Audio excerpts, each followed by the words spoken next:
반짝반짝 빛나는 친구니 647일 차를 시작하겠습니다. 네, 647일 차네요. 오늘 이제 그 62페이지고요. 여섯 번째 줄입니다. 밑에. 네, 밑에 여섯 번째. 자네는 내 말을 믿지 않나 보군. 당연히 그럴 수밖에요.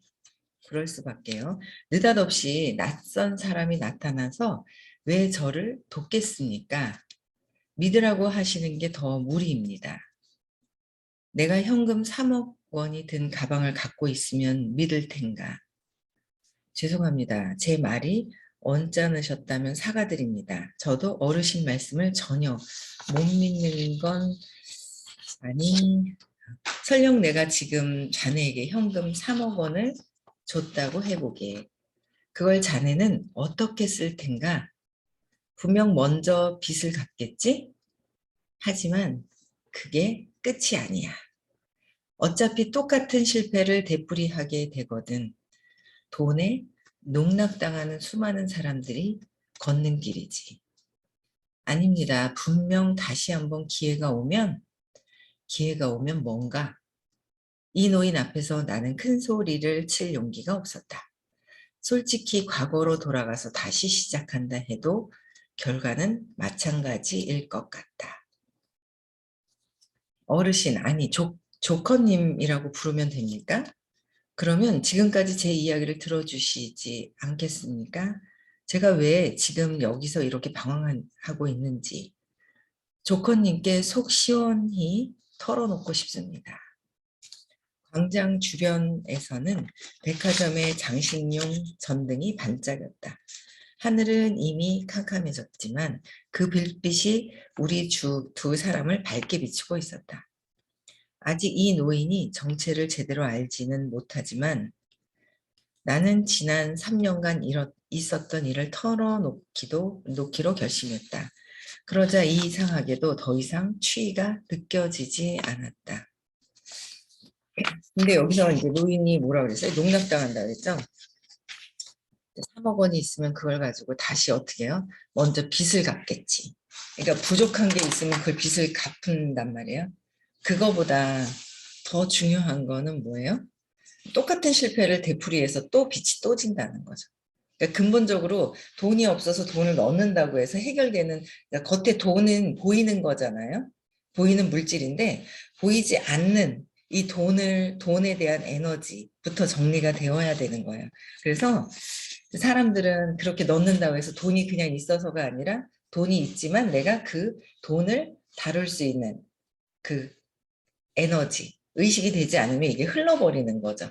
그래서 부족하게 된 이유가 뭔지, 부족한 것을, 그러니까 마이너스라고 했던 것에 근본적으로 없애야 된다는 거예요. 근본적으로. 그렇죠? 그래서 그게 5월 7일, 이번 주 토요일, 일요일이에요. 토요일, 일요일 날 근본적으로 돈에 대한 밑에 안 좋은 그 믿음 체계가 있다는 거죠. 믿음, 그거를 근원적으로 완전 뿌리, 씨앗을 뽑으러 가는 거. 씨앗이 뭔지 알고 그걸 보고 계속 거기서 씨앗에서 문제가 있었기 때문에 그 문제 흘러버리는 거.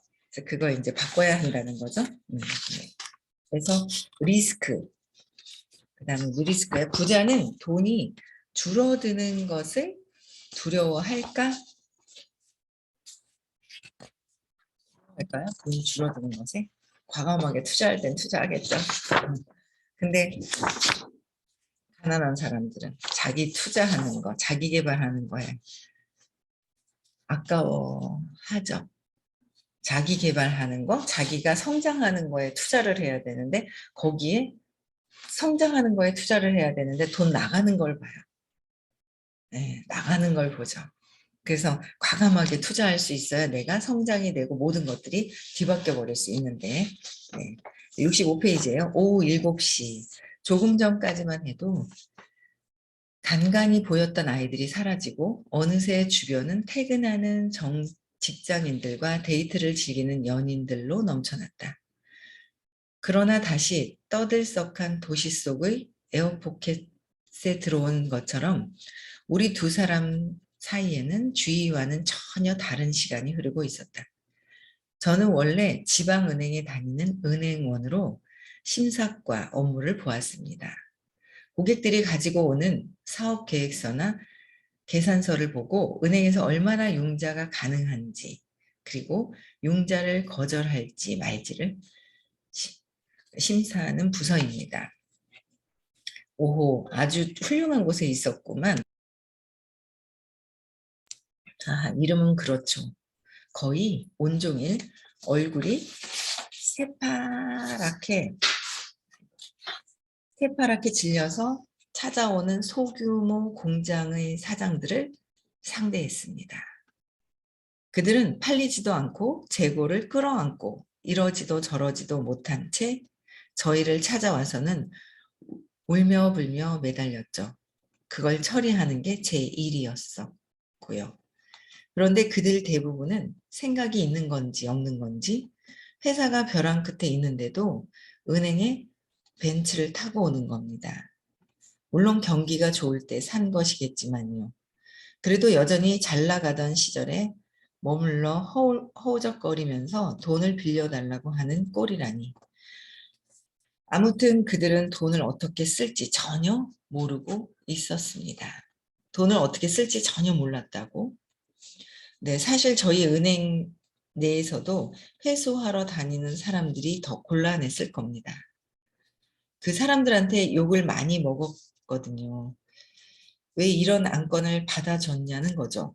그러나 반제, 빌린 돈을 모두 다 갚은 것을 못하게 되어서 회수가 불가능해진 안건에 대해서도 담당자는 물론 심사과도 책임을 져야 했습니다.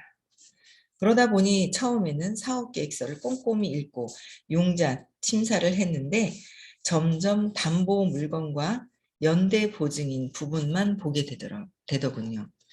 선배들도 그렇게 했고요. 결국 은행이란 곳은 사업자에게 돈을 빌려줘서 금리를 받지 못하면 장사가 안 되니까요. 점차 업무 시간이나 장래성을 세심하게 고려하기보다 담보 가치를 보고 거기에 맞는 금액을 빌려주기만 하는 단순 작업이 되어갔습니다.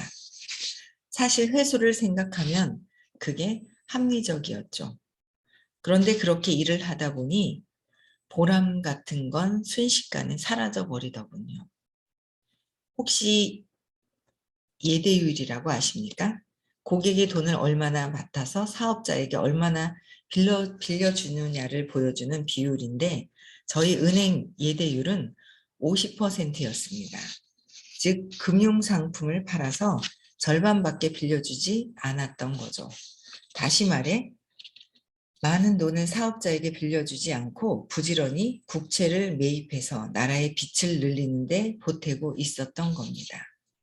저희는 회수를 못하게 될까 봐 두려워서 아무리 장래성이 있더라도 담보 물건이나 보증인을 갖추지 못하면 융자를 거절했습니다. 은행 업무는 본래 세상에 도움이 되는 일이지 이를테면 주유소 갔다거나 할까? 은행은 기름이 떨어지는 기업에 기름을 주입해서 달리게 만들어 주유소와 다른 점은 가득 채운다고 꼭 좋은 건 아니라는 거야. 너무 많거나 적어도 안 돼. 엔진 회전수가 최상이 되게끔 주의를 기울이면서 주유해야 하거든. 게다가 운전을 처음 시작하는 초보 운전자의 차나 고장 날 것 같은 차의 경우에는 주유할 때 더더욱 주의가 필요하지. 따라서 자네는 운전자가 사고를 내지 않게 자동차에 잘못된 건 없는지 판단하는 자동차 정비사 같은 역할을 한 거라네. 나는 은행 업무를 주유소의 일에 비유한 노인의 말에 괜스레 웃음이 났다. 그런데 자네는 왜 은행에 들어갔나? 월급을 많이 준다고 생각했거든요. 어릴 때 저희 집은 경제적으로 여유가 별로 없었습니다. 이게 이제 신념이에요. 그렇죠? 이분의 신념. 경제적으로 여유가 별로 없었다 그랬죠. 우리는 어땠나 이거죠. 우리는 이 책에 이렇게 내용이야 이렇지만 이분도 딱 보면 뭐예요? 어릴 적에 저희 집은 경제적으로 여유가 없었다. 돈이 없었다. 그쵸? 저희 집은 어떻게 된다고요? 엄마 아빠가 돈이 여유가 없었다. 결국 나도 여유가 없다. 그게 믿음이에요. 신념. 믿음이 되면 이제 평생 나는 경제적으로 여유가 없어지는 그런 상태로 되는 거죠. 그래서 대학도 장학금을 못 받으면 다니기가 힘들었고요. 더 이상은 돈 때문에 고생하고 싶지 않았습니다. 그러면 돈 때문에 계속 고생을 하고 있었다. 그래서 계속 돈 때문에 고생을 하게 된다라는 거죠. 이게 무의식의 습관적으로 벌써 프로그래밍이 돼서 세팅되어 있다는 거예요. 그럼 은행에서 자네에 대한 평가는 어땠나? 저희 부서는 개인이 꼭 달성해야 하는 실적 같은 것은 없었기에 정확히는 모르겠지만 그저 그랬을 겁니다. 회수를 못하는 융자 안건은 거의 없었지만 3년쯤 지나 업무에 익숙해지기 시작하면서 점점 하는 일에 불만이 늘어났죠. 일하면서 보내는 시간이 아주 시시하게 느껴졌거든요. 저는 학창 시절부터 착실하게 공부를 해서 성적을 올리는 타입이었습니다. 그래서 은행원 일이 적성에 맞았는지도 모르지만 뭔가 석연찮은 구석이 있었습니다. 물론 돈을 다루는 직업이다 보니 세상의 불합리한 구조에 대해서도 뼈저리게 깨우칠 수 있었죠. 아시다시피 세상은 부자와 빈자를 다르게 대접합니다. 저는 부자 측에 끼고 싶었습니다. 은행원은 부자 측에 가깝다고 생각하기 쉽지만 기껏해야 부자들의 심부름꾼 수준이거든요. 물론 은행은 다른 업무에 비해 월급이 높은 편이지만 늘 상대하는 중소기업 사장들이 저보다 더 많이 번다는 사실을 알았을 때에는 속이 부글부글 끓기도 했습니다. 부글부글 끓으면 돼요, 안 돼요? 안 되죠. 상대방이 어 그러니까 월급 이 중소기업 사장들이 나보다 돈을 더 많이 벌어. 그러면 그 많이 벌고 있는 것에 뭐요? 아, 저 사람들은 많이 버는구나. 어떻게 벌고 있지? 그냥 궁금해서 그 노하우를 배우려고 하든지 그냥 인정해줘야 되는데 그 인정하지 않고 어떻게 부글부글부글 상대방 잘하는 게 부글부글부글 끓었어요. 그럼 내 안에는 뭐예요? 뭔가 장학금을 타고 성과에 대해서는 하지만 그 근원에는 돈 때문에 고생하고 있는 우리 집. 내가 돈 때문에 고생한다라는 게 있죠. 그러다 보니까 속이 부글부글부글. 나는 돈 때문에 고생하는데 부글부글 끓고 있다는 거예요. 그 타인들이 남이 잘하고 있는 것을 진심으로 축하해 줘야 되는데 부글부글 끓었습니다. 그렇죠, 이분은. 그래서 돈이 없었지만 낯빛이 바뀌어 우리한테 뛰어오던 사람들도 장사가 잘 되면 순식간에 여유로워지더군요. 그러니까 돈이 없을 때 낯빛으로 됐다가 잘 되면 여유로워지고 그들을 보면서 기회만 온다면 분명 내가 더 잘할 수 있겠다는 생각이 들었습니다. 기회만 오면 더 잘할 수 있다 그랬어요. 자신감이 대단했군. 물론 그 사람들이 상당한 리스크를 짊어지고 있다는 것 정도는 알고 있었습니다. 그래도 그들의 방식에는 결점이 매우 많았어요. 제 위치에서는 손바닥을 들여다보듯이 훤히 알 수 있었거든요. 그때 노인의 휴대전화가 다시 울렸다. 하지만 그는 역시나 전화를 받으려 하지 않았다. 괜찮아 얘기를 계속하게. 아니 그 전에 자네는 리스크가 뭐라고 생각하나? 대박이 날 수도 있지만 쪽박을 찰지도 모르는 선택을 하는 그런 상황이죠. 아니 진짜 리스크는 그게 전부가 아니야. 아무튼 됐다네. 나는 뭐라고 대꾸해야 할지 몰라 그냥 하던 이야기를 계속했다. 그 무렵 저는 엄청나게 많은 책을 읽었습니다. 성공한 실업가가 쓴 경영서나 자기계발서 같은 거요. IT 업계에서 성공한 실업가의 책부터 포장마차로 시작해 자기 때의 성공을 이룬 사람들의 책까지 다 섭렵했죠. 하지만 별로 도움이 되지는 않더군요. 모든 책이 결국 하는 소리가 다 같았죠. 무조건 빨리 시작해야 한다. 성공한 실업가들이 하는 말 중에 틀린 건 없어. 그리고 하나 더 그들이 공통으로 말하는 성공 비결은 좋아하는 일을 해야 한다는 것이었습니다. 하지만 저한테는 시간 가는 줄 모르게 빠져들 만큼 좋아하는 일은 없었습니다. 좋아하는 일을 해야 한다 그랬죠. 그래서 저는 취직하고 중견 사원이 될 때까지 속으로는 독립해서 성공하는 걸 꿈꾸면서도 현실에서는 아무것도 이루지 못한 채 하루하루 불만만 품고 지냈죠. 어느새 평범한 월급쟁이들과 다를 바 없이 말입니다. 좋아하는 걸 하라는 건 사업을 시작하면 생활이 온통 그것 중심이 되기 때문이야. 정말 좋아하지 않으면 해나갈 수 없거든. 하지만 자네는 좋아하는 걸 이미 직업으로 연결한 것 같은데 뭘 말입니까? 돈 말이야. 돈이 좋아서 은행에서 근무한 것 아닌가? 아, 그렇긴 하네요. 아까 말씀을 못 드렸는데 저희 아버지는 평범한 회사원이었지만 제가 고등학생일 때 구조조정으로 실직하셨습니다. 그 후 재취업하셨지만 수입이 줄어서 형편이 많이 어려워졌죠. 수입이 줄어가지고 아버지가 또 형편이 어려워진 거예요. 사실 저는 도시로 전학해서 혼자 살고 싶었지만 결국 고향에 있는 국립대학에 들어갔습니다. 집에서 2시간 걸리는 이 동네에서 통학한 겁니다. 그래서 남들보다 돈에 더 집착했는지도 모릅니다. 대학 시절부터 가능하면 남보다 더 많이 벌고 싶다는 생각으로 가득했으니까요. 여기서 뭐라고 해요? 남들보다 돈에 대해서 더 어떻게 해요? 집착한다. 집착. 집착하니까 더 많이 벌고 싶다는 생각이 있어요. 집착은 의식 수준의 어디죠? 125. 의식 수치를 보면은 125 집착하는 거는 어떻게 그 밑에 안 될까봐 하는 두려움이 있을 때 집착한다 그랬잖아요. 그렇죠. 그냥 하나씩 보면서 그러니까 뭔가 집착을 하면 그 두려움이 있을 때 집착을 하는 거예요. 두려움이 있을 때 내가 이렇게 했으면 돈을 많이 벌어야 돼 하는 거는 돈이 많이 없어 할 때 두려움으로 인해서 집착하는 거. 그렇죠? 그게 이제 125의 집착에서 저항감도 또 있는 거예요. 같은 선상에서 욕망하면 바라는 마음이 많으면 어떻게 해요? 저항감도 있다라는 거죠.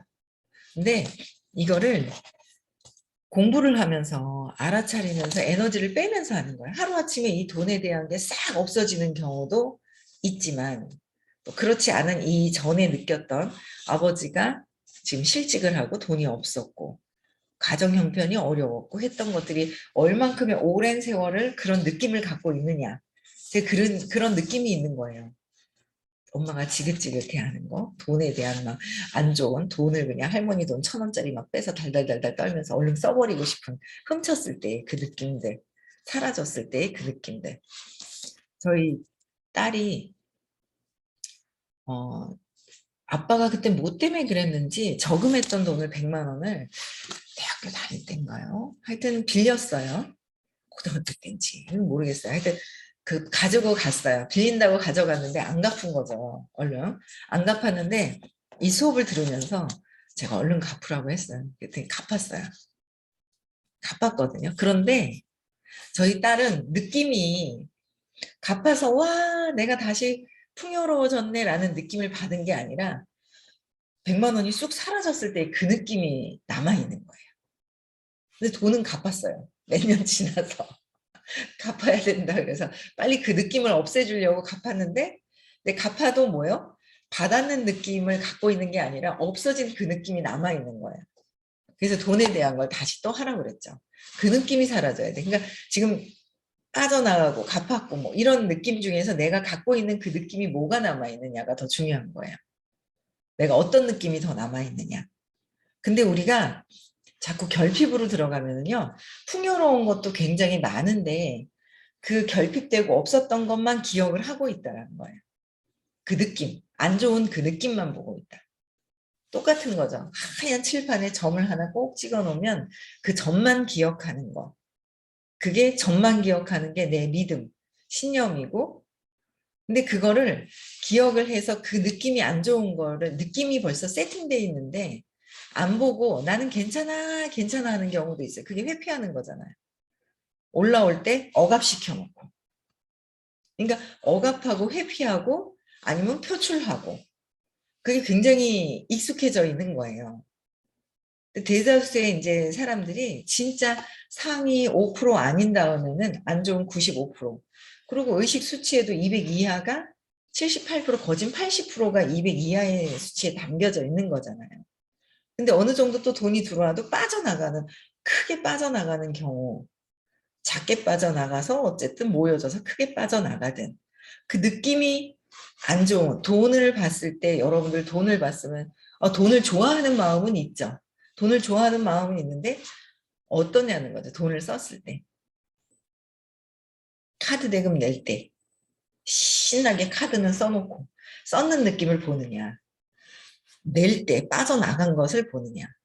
자기 개발을 해서 돈을 갖다 투자를 해서 이거는 그냥 해야 돼 라고 해서 해야 되는데, 저것도 돈을 내야 되고 뭔가 막 있죠. 내가 발전해야 되는데 투자를 해야 되는데 거기 빠져나가는 것들을 보고 있느냐, 안 좋은 느낌이 있느냐, 그걸 보셔야 돼요.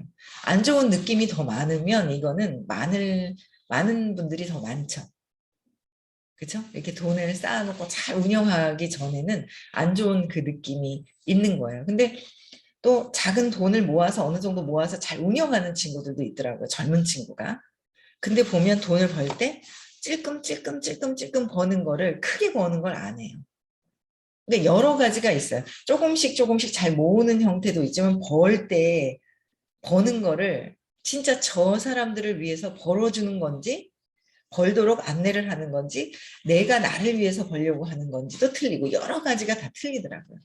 그래서 돈에 대한 느낌이 어떤지 그것도 봐야 하는 거예요.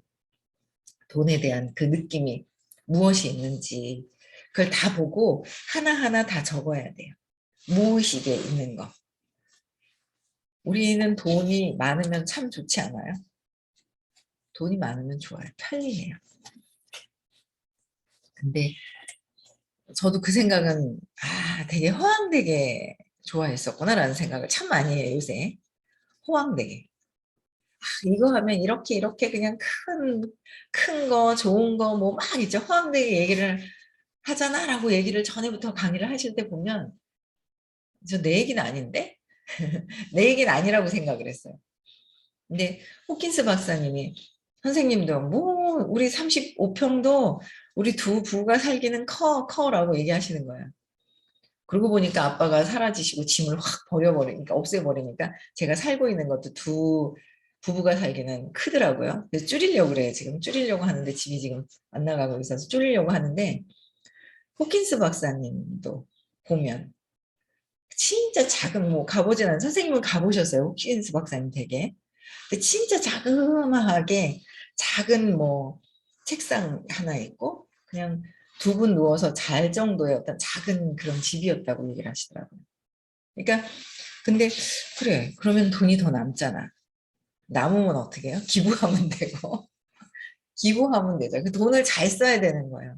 그러니까 이게 신이 주신 이 돈을 정말 잘 써야 되고, 쓸데없는데 쓸데없는지 있는지 모르는 거야. 쓸데 있는지라고 생각을 하는 거죠. 근데 진짜 이 최소한에, 저도 나는 안 그럴 것 같은데라고 생각을 했는데 선생님 강의 들으면서 집 있으면 되고 차 있으면 되고 최소한의 내가 움직일 수 있는, 불편하지 않는 것, 그러면서 얘기하시는 거예요. 맨날 이거 나 구겨지지 않잖아 하면서 막 이러는데, 이것도 잘 안 구겨지는 원단인데 그런 거 되게 좋아하셨거든요. 지금은 뭐 한복을 또 이제 입으시지만, 개량 한복 이제 입고 계시지만, 그러니까 뭐 여러 가지 어떤 그 멋을 내야 되는 그런 거에서 이제, 근데 이제 세상 살 때는 그런 것도 좀 있어야 되는 거 아니야라고 이제 생각을 했단 말이에요. 근데 이런 것들도 점점 돈이 알뜰하게 쓰면서 참 진짜 기부를 많이 하면 뿌듯할 것 같아요. 그죠? 내 신이 주신 선물을 같이 나눠 쓰는 거. 참 그게 더 행복하고 뿌듯한 일이겠구나라는 생각이 막 들어요. 계속 이렇게 공부를 하다 보니까. 어쨌든 돈에 대한 그 집착하는 건 돈에 대한 안 좋은 느낌이 있다라는 거. 그쵸? 그래서 여러분들 그런 거 다 적으셔야 돼요. 그래서 토요일 날, 지금 결정 안 하신 분들은 결정해서 오시는 게 정말 좋고요. 그 돈이 신규들, 그다음에 기존 투자해서 하시는 게 뭐 당장 어떻게 있죠? 여러분들 있잖아요. 당장 안 되잖아. 여러분들이 당장 안 된다는 마음 때문에 그런 거예요. 근데 그 에너지가 점점 바뀌고 있다는 거. 그거를 느껴보세요. 안 듣고 안 하는 것보다 그 에너지장에서 내가 바뀌고, 아, 이런 걸 또 듣고, 계속 끊임없이 또 수업도 듣고, 빠짝방도 듣고 하면서 계속 내가 각성하게 되는 거. 전체적인 그 에너지장에서 느꼈던 거. 그 에너지장이 보이지가 않아가지고, 눈에 보이지 않는 그 4차원부터 보이지가 않죠. 보이지 않는 것에서 보이는 것이 나타난 거예요. 그래서 보이지 않는 그 에너지를 모르는 거죠. 그래서 보이지 않는 것이 더 중요하다라는 거. 그게 더 정말 여러분들 진짜 더 중요한 거예요. 그래서 오셨다 가시는 게 너무 굉장히 좋죠. 그 돈이 중요하지 않다. 이 돈 때문에 그냥 이것만 들어도 제가 그 정도의 에너지까지 막 그렇게 될 것까지는 아직 안 된단 말이에요. 저는 그냥 안내만 하는 거지 그 에너지가 바뀌려면 그 에너지, 높은 에너지장에서의 그 끊임없이 계속해서 반복해서 듣는 것이 굉장히 중요하다는 거죠. 많이 중요해요. 그래서 같이 함께 가시는 게 가시면 참 좋고요. 예. 투자해서 가셔야 돼. 그 돈 아까워하시면 안 돼요. 그러면 그 돈 무의식에 잘못 돈에 대한 씨앗이 잘못 심긴 게 있어요. 그걸 뽑아버려야 되잖아요. 뽑고 나면 또 잔가지들이 뿌리가 막 있어요. 그거 다 뽑아야 돼요. 뽑아서 바뀌어야 돼요. 바뀌어서 기부하고 자라야 돼요. 우리는. 누구는 잘 살고, 부럽잖아요. 누구는 부잣집에 막 태어나고, 부럽잖아요. 그럼 부러워만 하고 있어. 내가 한 건 내가 그만큼 뿌렸냐 이거죠. 지금 보면 전에 뿌렸는지도 보이고, 그쵸? 지금 하는 거 보면 또 뭐예요? 다음에도 보일 것이고. 그 행위에 대한 간단한 거는 우리도 알잖아요. 선생님은 천안통이 막 탁 이렇게 열려 있는 상태시지만, 우리는 그 정도는 또 볼 수가 있잖아요. 그런 행위. 요거 이렇게 하는 거 보면 깊이가 얼만큼 있느냐에 따라서. 그래서 우리는 많이 벌 수 있으면 많이 벌어야 돼요. 그리고 저 때문에 아이들이 이미 세팅이 되어 있다는 건 제가 알겠는 거예요. 제가 돈에 대한 믿음이 안 좋아서 그래도 넉넉하게 뭐 이렇게 했지만 뭔가 안 들어가 있어요. 안 좋은 게. 그거 각자 20살이 넘었기 때문에 각자 와서 해결해야 돼요. 해결해야 된다는 거. 그래서 꼭 해결하셨으면 좋겠어요. 그래서 남들보다 돈에 대한 집착이 있는지. 근데 여기 선생님은 계속 뭐예요? 내려놔라. 집착을 내려놔라. 그러니까 너무 많이 가지려고 안 가지려고 이런 것도 아니고 그냥 편안한 상태가 되어라라고 얘기를 하시잖아요. 편안한 상태가 되어가는 거. 반복해서 수업을 계속 듣다가 보면 내가 어느 정도 그게 받아들이는 그 시점이 된다라는 거예요. 신기해요. 사람들이 바뀌어요. 바뀌는 거예요. 그래서 저는 제 감정을 어릴 때 불안했던 거. 남편이 뭔가 의부증이 있어서 남편이 나갈 때 뭔가 여자를 만날 것 같아라고 해서 막 불안했던 마음이 있어요. 그럴 때 불안했던 거를 큰아들한테 막 있죠. 불안했던 감정을 막 부었어요. 그 업을 제가 받아요. 얘가 이제 불안할 때마다 했던 거. 근데 제가 불안해서 했던 그런 행위가 저희가 보는 거란 말이에요. 그것도 업이잖아요. 뿌렸던 거를 받고 있는 건데 그래도 마음 편한 게 뭐냐면 이 의식 공부가 있어서 의식 공부를 듣게 되면 얘가 바뀔 거야라는 믿음이 있으니까 편안한 거예요. 근데 뭔가 모르는 바뀌는 에너지가 있는 거예요. 그래서 돈에 대한 거, 정서적인 거, 성공에 관련된 거, 모든 것들, 유전적인 거 이런 게 씨앗이 바뀌어야 뿌리가 완전히 바뀌어야 한다라는 거. 그래서 꼭 꼭꼭꼭꼭 오세요. 5월 7일, 8일 날. 아시겠죠? 그래서 바뀌어야 됩니다. 그렇죠? 더 많이 벌고 싶다는 생각에 가득했다. 근데 많이 벌고 싶다는 것 때문에 밑에는 무의식에는 왜 많이 벌어야 되는 거? 왜? 없기 때문에. 이런 것들이 작동된다는 거 아시겠죠? 그러면 에너지 장에 와서 또 바꾸고 또 가는 거예요. 또 바꾸는 거예요. 그래서요. 주말에 토요일 날, 일요일 날 많은 분들 오셨으면 좋겠고요. 네. 오늘 또 어떻게 해요? 돈에 대한 느낌이 좋은지 안 좋은지. 안 좋은 것, 회피해서 나는 괜찮아, 괜찮아 하지만 지금 현실에 느껴져 있고 있는 환경들이 어떤 환경이 되어 있는지. 그런 것들도 한번 적어보시는 시간 가져보셨으면 좋겠습니다. 네, 오늘 하루도요, 행복한 한 하루 보내시고요. 네, 내일 6시에 또 뵙겠습니다.